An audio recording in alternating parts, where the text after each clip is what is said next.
Welcome back to Investing Talk Podcast. Today, we're looking at POET.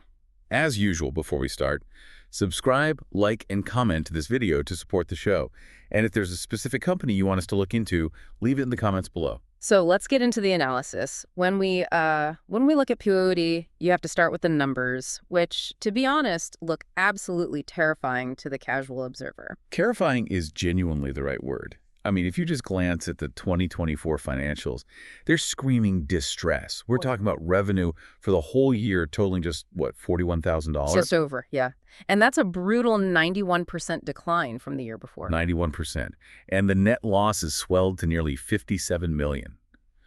On paper, this just looks like a company in complete freefall. Why should anyone even look past that? And, you've hit on the most critical question here. But what we're seeing isn't a random collapse. It's a very painful but deliberately executed strategic transition period. To understand POET, you absolutely have to understand this pivot. Okay, the pivot. Tell us about that. What exactly did they ditch, and what are they running toward? They made a conscious and I'd say aggressive decision to pull the plug on their old revenue stream. This was low-margin, non-recurring engineering, or NRE services. NRE services. So what does that mean in simple terms? Think of it like contract consulting work. It brings in these quick, small pockets of cash, but it doesn't scale. You're not building valuable IP, and the margins are razor thin. So they just hit the accelerator on R&D for actual products, knowing that NRE revenue would just collapse while they were building. So they essentially took a wrecking ball to their old cash flow on purpose. They accepted all this short-term pain for the potential of a massive long-term gain. Exactly. And that explains the shocking revenue numbers for 2024. Okay, so what is this new focus that justifies such a drastic move? The new focus, and this is where all their capital and engineering is going, is into high-margin product revenue. Specifically, their advanced optical interconnect solutions. They're laser-focused on their 1.6T receiver optical engines and related co-packaged optics. Which are the key components for next-gen AI data centers, right? That's the prize. These are the components needed to power the next generation of artificial intelligence. The losses are massive, but it sounds like we might be past the worst of it. Are we seeing any actual evidence that this pivot is starting to work? We are seeing the very first small flicker of an inflection point, and this is a really crucial detail. Their third quarter 2025 revenue came in at almost $300,000. Okay, so up from basically nothing. Right, specifically $298,434. Now, that's tiny in the grand scheme, but it's so significant because it signals that the shift to commercialization, to actually selling a product, is starting to take root after that long, painful R&D phase. The story shifted from, are they building it, to, is the product shipping? And the Q3 numbers suggest, yes, it is, even on a small scale. Yes, that makes the past pain understandable then. So let's pivot our focus to the future. Why now? What's the market opportunity they're chasing with this specific piece of tech? Well, the opportunity is the massive structural tailwind of AI infrastructure. And the company's competitive advantage, their moat, so to speak, is their proprietary technology called the optical interposer platform. The optical interposer. That platform is what gets them in the door to this explosive growth in AI connectivity. Right. We hear constantly about AI data center demand just growing exponentially. Can you explain why POET Tech is so important for that? What even is a 1.6T receiver optical engine? Absolutely. So analysts are projecting that AI-driven data center demand is accelerating, growing somewhere between, say, 19 to 22% a year. To handle that, think massive training models. You need just unprecedented speed for data transmission. And that's where the current bottleneck is. What is that bottleneck exactly? The current optical interconnects, the little devices that send data using light, are just too big. They draw too much power, and they're way too expensive to build at the massive scale AI requires. And the T in 1.6T is terabits per second. Terabits per second. It's the speed you need for this next wave of computing. So how does the optical interposer solve that physical problem? Give us a simple analogy. Okay. Think of the interposer as an extremely efficient, integrated highway system for light, replacing a bunch of separate winding country roads. Okay. Traditionally, you have separate components, lasers, sensors, all wired individually. The interposer acts as a base that lets all those components be integrated and placed much closer together. It just fundamentally shrinks the size, cuts the complexity, and drastically lowers power consumption. That makes the advantage pretty clear, and it's not just them saying it, right? They have some important partnerships that kind of validate this whole thing. Exactly. The validation is key. They're collaborating with heavy hitters like Semtech on those optical engines, which is huge for commercial credibility. And they also worked with Sivers Semiconductors, right, on the light source problem. That's the other crucial half of the equation. You need highly stable external light sources to hit those 1.6T speeds. Their partnership with Sivers tackles the whole problem end to end.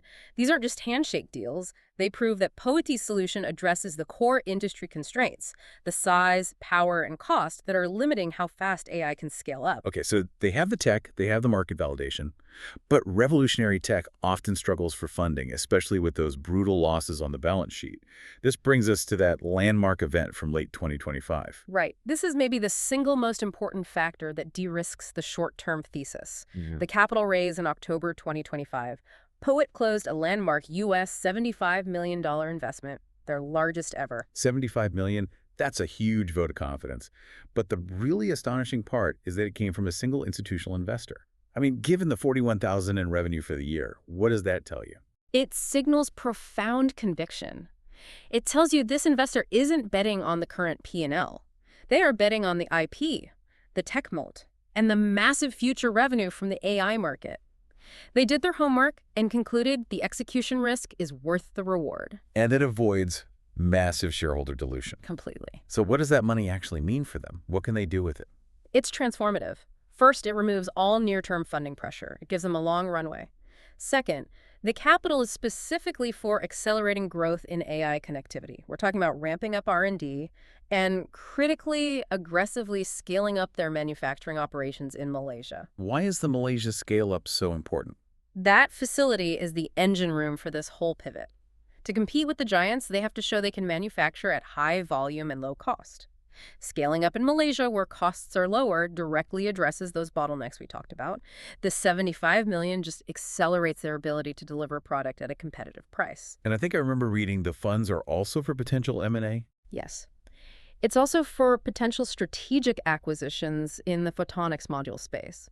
If they can buy existing capacity or specialized IP, it speeds up their time to market dramatically. They're essentially buying time and capability with that $75 million. All right, so they're financed, they have validated tech, and the market is desperate for a solution.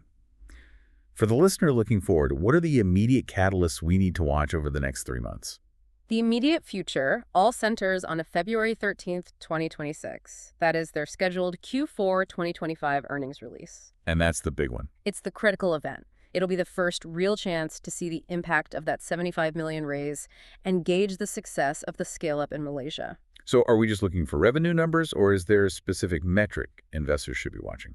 I would say focus less on the absolute dollar amount of revenue and more on the product mix and the guidance. We need to see that new high-margin product revenue growing as a percentage of the total. That signals real traction.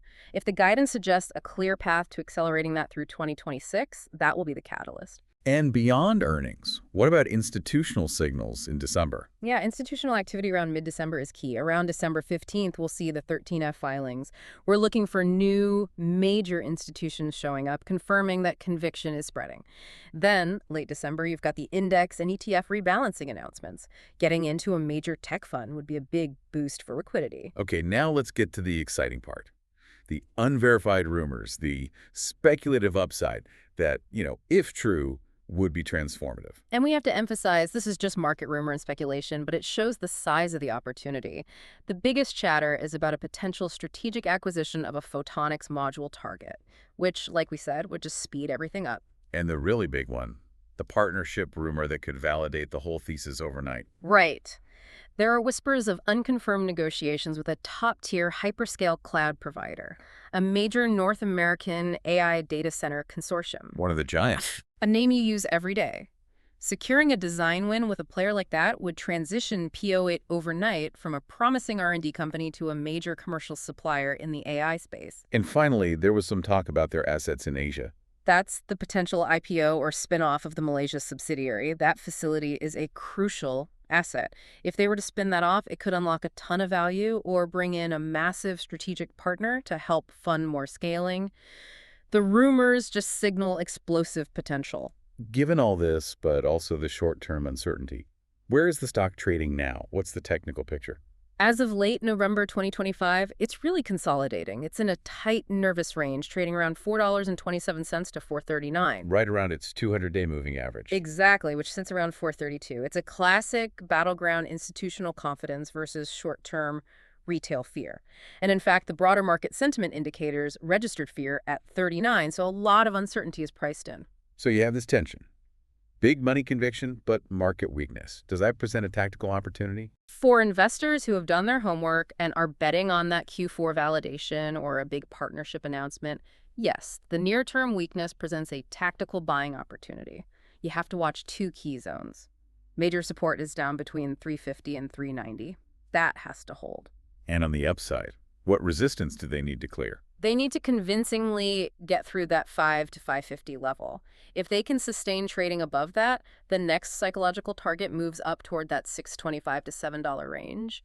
But getting there requires more than whispers. It requires confirmed product delivery and positive guidance. Delivery. That brings us to the risks. This is a high-risk, high-reward play. What are the three biggest things that could derail this, even with the cash cushion? Right. The risks here aren't about the tech failing, they're about the execution failing. Number one is commercialization execution risk.